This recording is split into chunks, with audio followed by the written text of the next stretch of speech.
রসায়নের চতুর্থ অধ্যায় অর্থাৎ পর্যায় সারণী থেকে যে প্রশ্নগুলো আসবে, মানে যেখান থেকে প্রশ্ন আসবে শিওর, সেটা হচ্ছে আয়নীকরণ শক্তি, ইলেকট্রন আসক্তি, তড়িৎ ঋণাত্মকতা। অর্থাৎ আমাদের মূল বইয়ের 72 এবং 73 নাম্বার পৃষ্ঠায় যে হচ্ছে কি আছে, আয়নীকরণ শক্তি, ইলেকট্রন আসক্তি, তড়িৎ ঋণাত্মকতা। তুমি যদি গাইডটা খুলে দেখো ভাইয়া, তোমাদের প্রায় 80% ঘ নাম্বারে এইটা আসবে, sure, must be sure sure. তো এখানে এটা জানার আগে তোমাকে কি জানতে হবে, এটার বেসিকটা জানতে হবে। আমি তোমাকে 5 মিনিট সময় দাও আমাকে, এটা তোমাকে পানি পানি করে দেবো ইনশাল্লাহ। তোমাকে জানতে হবে ভাইয়া পর্যায় সারণীতে গ্রুপ কয়টা আছে বলো তো? 18 গ্রুপ আছে না? 18 গ্রুপ আছে না? তো 1 নম্বর গ্রুপের মৌলগুলো কারা বলো তো? হাইড্রোজেন, তারপরে হচ্ছে লিথিয়াম, সোডিয়াম, দেন পটাশিয়াম। দেখো, তো হাইড্রোজেন, লিথিয়াম, সোডিয়াম, পটাশিয়াম। তো হাইড্রোজেন যদি এই ছোট, হাইড্রোজেন কি ছোট, তারপর লিথিয়াম তার চেয়ে একটু বড়, সোডিয়াম তার হচ্ছে বড়, পটাশিয়াম তার চেয়ে বড়, তার মানে একটা কক্ষপথে বৃদ্ধি পাচ্ছে। ভাই বুঝতে পারছি কথা? এটা তুমি পরে বুঝতে পারবা। আর তুমি আজকে শুধু বেসিকটা বুঝে রাখো।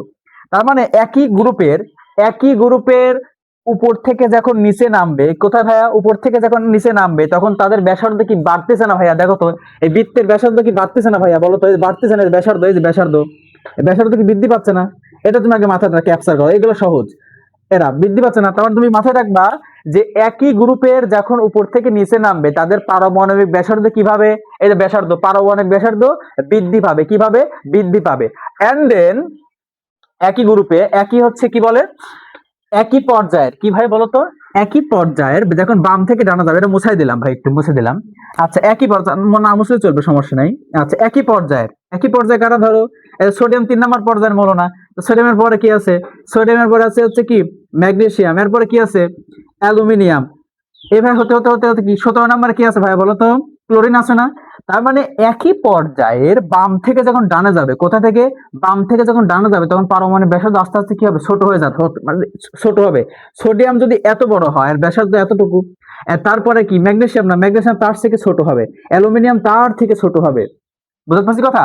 এমনকি ক্লোরিন এই এত বড় হবে। বুঝতে পারছি কথা? দেখো, ব্যাসার্ধ ছোট না, তার মানে তুমি কি বুঝলা? একই গ্রুপের উপর থেকে যখন নিচে নামবে মৌলগুলো, তাদের পারমাণবিক ব্যাসার্ধ বৃদ্ধি পেতে থাকবে এবং একই পর্যায়ের, অর্থাৎ এই দিকে পর্যায় 7টা আছে না ভাইয়া? একই পর্যায়ের বাম থেকে যখন ডাইনে যাবে, বাম থেকে যখন ডাইনে যাবে তখন কি এদের কি বলতো? বলো কি? এদের হচ্ছে পারমাণবিক ব্যাসার্ধ আস্তে আস্তে কি হবে? ছোট হতে থাকবে। এইটা হচ্ছে মাথায় রাখবা। তাহলে তোমার আয়নীকরণ শক্তি, ইলেকট্রন আসক্তি, তড়িৎ ঋণাত্মকতা একবারে সহজ। তো এখানে কি বলছে দেখো ভাইয়া, যদি যদি পারমাণবিক ব্যাসার্ধ কমে যায়, যে সকল যদি পারমাণবিক ব্যাসার্ধ কম হয়, যদি পারমাণবিক ব্যাসার্ধ কম হয় তাহলে সেই মৌলের কি আয়নীকরণ শক্তিও বেশি, ইলেকট্রন আসক্তিও বেশি, তড়িৎ ঋণাত্মকতাও বেশি। তার মানে কি, যদি আকার ছোট হয়, আচ্ছা তুমি এটাকে আমি তোমাকে লিখে দিই, তাহলে মনে রাখবে। এই রিলেটেড প্রশ্ন ভাইয়া হাজার হাজার আসছে, মানে আর কি আসবে শিওর, মাস্ট বি। কারণ বলবে যে কোনটার আয়নীকরণ শক্তি বেশি, কোনটার ইলেকট্রন আসক্তি বেশি, কোনটা তড়িৎ ঋণাত্মকতা বেশি, এগুলোকে তোমাকে আকারের ক্রমগুলো ব্যাখ্যা করো।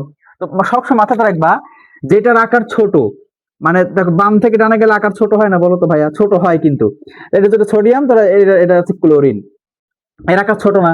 তো তুমি মাথায় রাখবা যার আকার ছোট তার আয়নীকরণ শক্তি বেশি, ইলেকট্রন আসক্তিও বেশি, তড়িৎ ঋণাত্মকতাও বেশি। আর আকার যদি বড় হয়, কোন মৌলের পারমাণবিক ব্যাসার্ধের আকার যদি কি হয় ভাইয়া? আচ্ছা, আকার যদি বড় হয়, পারমাণবিক ব্যাসার্ধ যদি বড় হয়, সেই মৌলের কি আয়নীকরণ শক্তিও কম, ইলেকট্রন আসক্তিও কম, তড়িৎ ঋণাত্মকতাও কম। তার মানে তুমি বাংলা কথা এটা মাথায় রাখবা, পারমাণবিক ব্যাসার্ধ ব্যাসার্ধ কমলে কম কমলে পারমাণবিক ব্যাসার্ধ কমলে আয়নীকরণ শক্তিও বাড়ে, ইলেকট্রন আসক্তিও বাড়ে এবং কি তড়িৎ ঋণাত্মকতাও বাড়ে। কি? পারমাণবিক ব্যাসার্ধ কমলে। যদি যার আকার ছোট তার এই তিনটাই বেশি, কথা বুঝতে পারছো? যার আকার ছোট তার আয়নীকরণ শক্তিও বেশি, ইলেকট্রন আসক্তিও বেশি, তারপরে কি তড়িৎ ঋণাত্মকতাও বেশি। এবং পারমাণবিক পারমাণবিক ব্যাসার্ধ বাড়লে, উল্টা কথা, ঠিক উল্টা কথা, বাড়লে আয়নীকরণ শক্তিও কমবে, ইলেকট্রন আসক্তিও কমবে, তড়িৎ ঋণাত্মকতাও কমবে। তুমি তুমি শুধু এই দুইটা লাইন মুখস্থ রাখো, তাহলে তোমার পর্দা সারণীর এই অধ্যায়ের ঘ নাম্বার তোমার কমন 100% ইনশাল্লাহ। তুমি কি মনে রাখবে ভাইয়া? পারমাণবিক ব্যাসার্ধ কমলে কি কমলে? পারমাণবিক ব্যাসার্ধ মানে যে মৌলের আকার ছোট তার হচ্ছে আয়নীকরণ শক্তি বেশি, ইলেকট্রন আসক্তি বেশি, তড়িৎ ঋণাত্মকতাও বেশি। আর যে মৌলের আকার বড়, পারমাণবিক ব্যাসার্ধ বড়, কি বড়? পারমাণবিক ব্যাসার্ধ যে মৌলের বড় সেই মৌলের কি হবে? আয়নীকরণ শক্তিও কম, ইলেকট্রন আসক্তিও কম, তড়িৎ ঋণাত্মকতা কম। মূল কথা, যার মানে মনটা বড় হবে তার মনে কি করতে হবে? তার সবকিছু কমই থাকবে। আর যার মনটা ছোট তার সবকিছু কি থাকবে বলো তো ভাইয়া? বেশি বেশি থাকবে। অভাব বেশি, আকাঙ্ক্ষা বেশি, লোভ বেশি, যাই বলো মানে আর কি। এটা তো কথা, মূল কথা, তাই তো? তো এই যে তুমি শুধু মাথাটা রাখবা, তার মানে হচ্ছে কি, এই তো সহজ জিনিস। আর আমরা এটা এই কথাটা মাথায় রাখবো যে উপর থেকে নিচে নামলে আকার বাড়ে, বাম থেকে ডানে গেলে আকার কমে। উপর থেকে নিচে নামলে আকার কি বাড়ে, আকার বাড়ে, আর বাম থেকে ডানে গেলে আকার কমে। এটা তুমি নোট করে রাখো ইনশাল্লাহ। এটাই তোমার হচ্ছে এই 26 সালে আসবে, 27 সালে আসবে এবং 28 সালে পরীক্ষাতে আসবে ইনশাল্লাহ। এটাই আসবে ঘ নম্বরে, তুমি দেখে রাখো ভাইয়া।